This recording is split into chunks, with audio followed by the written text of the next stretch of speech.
Welcome back to All This Math. This is Professor Parker, and for this lesson, we're going to be solving equations with fractional coefficients.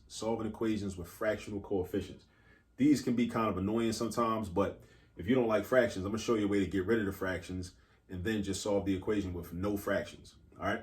But before I get into that, I'm going to mention a few words about why I'm wearing this Southern University sweatshirt. So it's not necessarily because of the Bayou Classic where Southern University plays Grambling and whatnot, and there's a big, competition between the marching bands, at halftime and all that. That's cool, that's decent. But the reason I actually put it on was because a brother named Jamil Alameen, who was formerly known as H. Rap Brown, who was a major civil rights activist in the 1960s. He was a member of the Student Nonviolent Coordinating Committee, also known as SNCC, SNCC.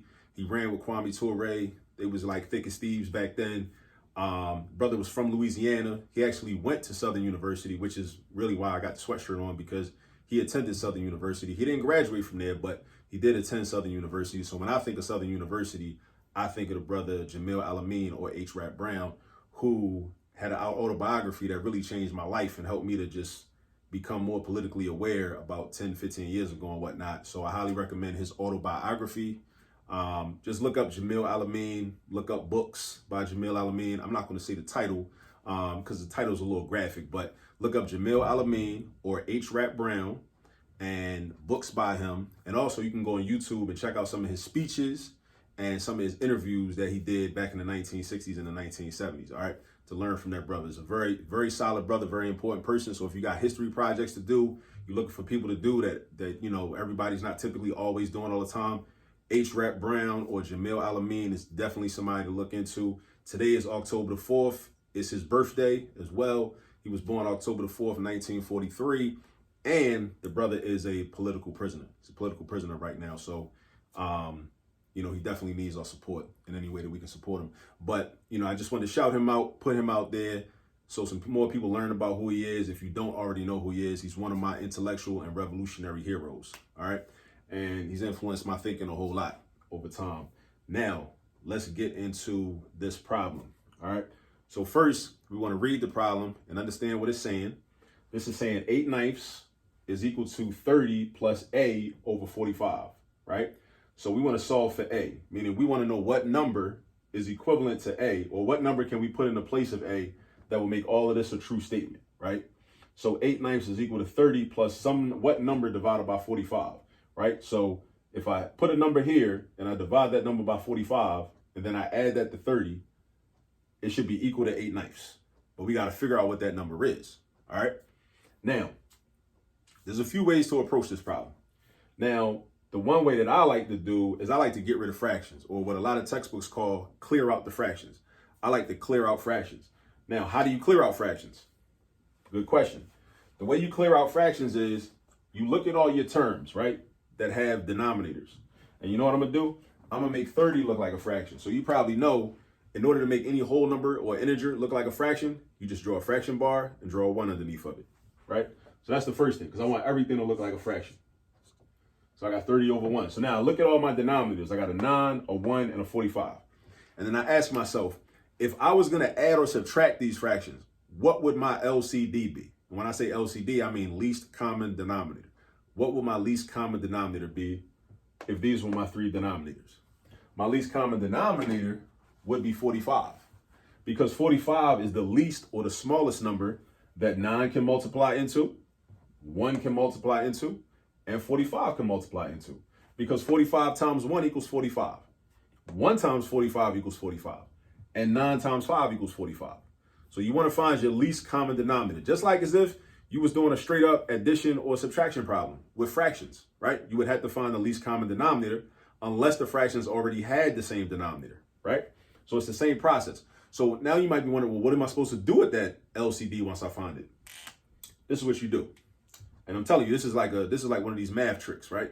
It's a very important math trick. This is how you clear out the fractions. You get rid of the fractions, because this problem is just messy. There's a lot going on. Like you got 8/9 and the variable over the denominator. That's too much, right? So you draw brackets around the whole equation, right? And then that LCD that you found, which is 45, you just write it outside, right? It don't matter. You can write it after the equation. You can write it before the equation. It don't matter. But what this symbolizes is that what you're going to do is multiply this LCD by each of these fractions. You're going to multiply by 8/9. You're going to multiply by 30/1. You're going to multiply by a/45. You're going to multiply each of them. And basically, after you multiply and reduce the fractions, you're going to end up with all whole numbers. So watch this. So if I do 45 times 8/9, I'm not going to do 45 times 8. I don't want to do that because that's going to give me a large number that I don't want to deal with. But I also can do 45 divided by 9. So I got choices. I can do 45 times 8 and then divide that product by 9. That's going to give me the whole number that this is equivalent to. Or I could do 45 divided by 9 and then take that quotient and multiply it by the 8. That's the route I'm going to go. I'm going to do 45 divided by 9, which is 5. Then I'm going to do 5 times 8, which is 40. Fraction's gone. Now it's just a 40. This 8/9 turns into a 40. Now, in case you're wondering, well, how can 8/9 turn into 40? Because basically, we're expanding it by 45. So it's kind of like if you're on your phone and you're trying to zoom in on the picture and you expand it by, 45 times, right? It was 8/9 as big, and now you expanded it by 45 times, right? Now it's 40 times, and now it has a value of 40, or the size of it, we should say, maybe is 40, right? It used to be 8/9, now it's 40.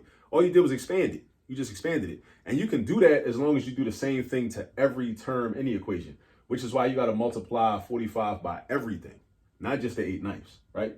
45 gets multiplied by everything. So 45 times 8/9 is 40, right? Once again, because 45 divided by 9 is 5, and 5 times 8 is 40, all right? So this becomes a 40.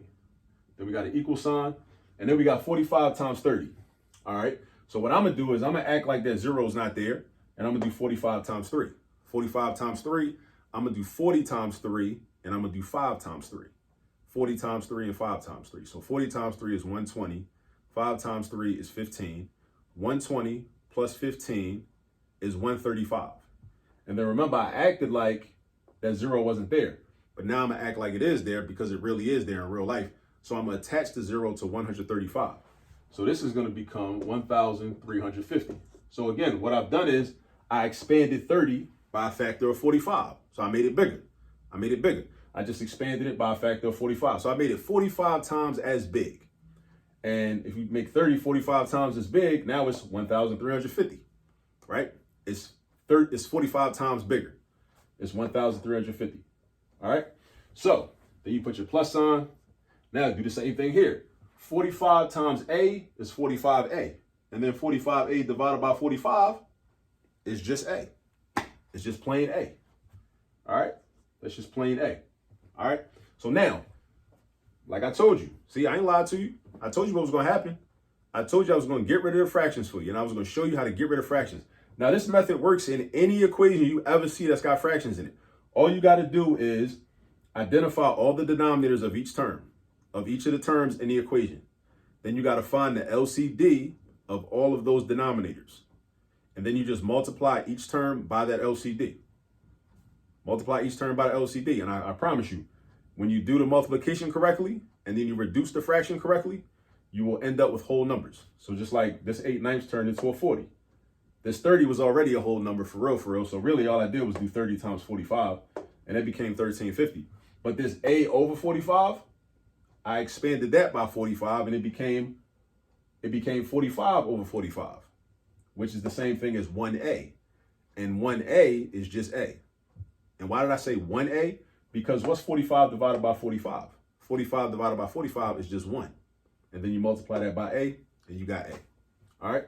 So now this is light. It's light now because now I'm trying to solve for A. So that means I'm trying to isolate A by itself on one side of the equal sign. So right now, I want A all alone over here on the right-hand side. Now, my challenge is it's not by itself now because of the 1350. So I got to get rid of the 1350.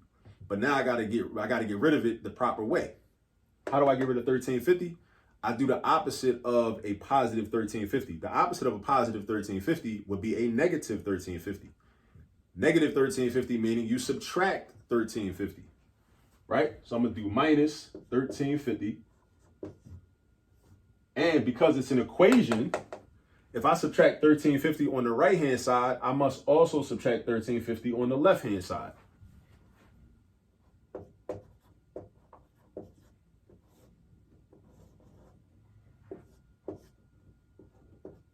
So now I got 0, this becomes 0, right?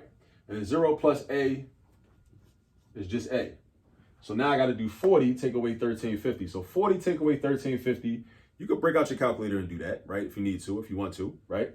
But I would look at it like 40 take away 1350. I could act like it's 1350 take away 40, which is 1310. But then I make my answer negative because I'm actually going to the negative side of the number line, right? So this is going to be negative 1310. So negative 1310 is equal to A. And yeah, that's my final answer, right? Now I should check my work. Now let me check my work, right? That's a good habit. Always check your work. You should always check your work. I'm confident that this is the correct answer, but we should all be in the habit of checking our work, right? We should check our work because then we don't have to wait for the teacher to come validate us and tell us if we right or not, if we know how to check our work. So we rewrite the problem. We write 8/9 is equal to 30 plus A over 45. So instead of A, we got negative 1310 over 45, right? Negative 1310 over 45. So let me see.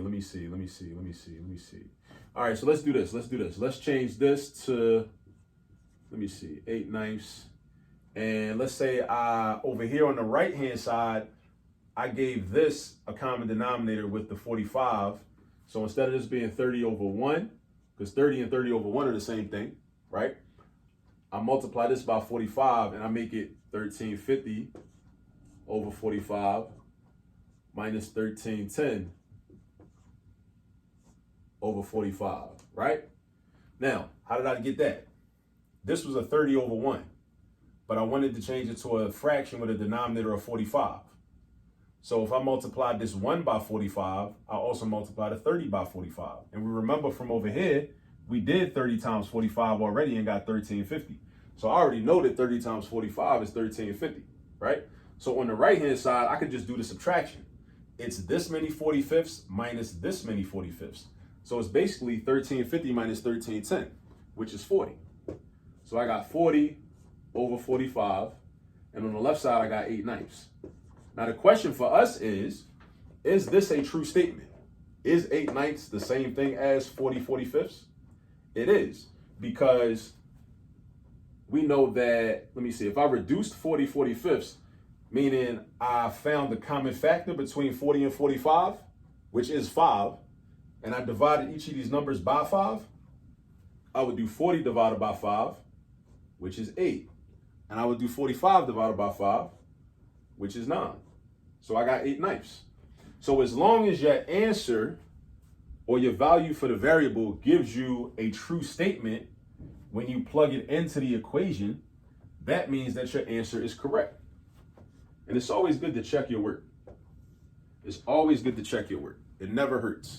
Always check your work. So what we go over today, we went over how to get rid of fractions when you see an equation with fractions in it, how to get rid of fractions. Treat it like you're doing addition or subtraction with fractions. Just treat it like that.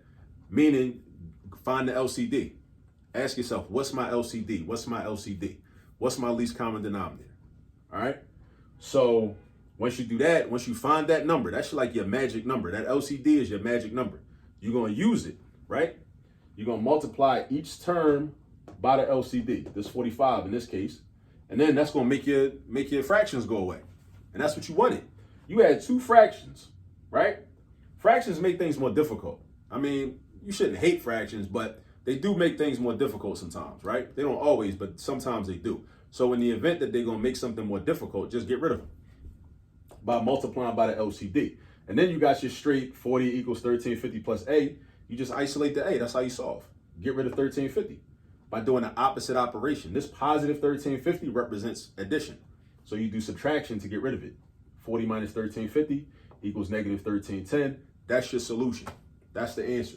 But you want to make sure it's right, so you check your work. You go back to the original equation and plug in your answer and confirm that the left side of the equal sign is equal to the right side of the equal sign. The left side of the equal sign is equal to the right side of the equal sign. And in fact, we do. We have 8/9 is equal to 8/9. All right? So I showed you how to do it. I showed you how to solve equations with fractions in them. Cool. But the way you're really going to retain it and really commit it to memory is by going to get some practice. So find some more problems like this, go get some practice, and I'll catch up with you in the next video. Peace. And remember, Jamil Alameen, aka H. Rap Brown. Peace.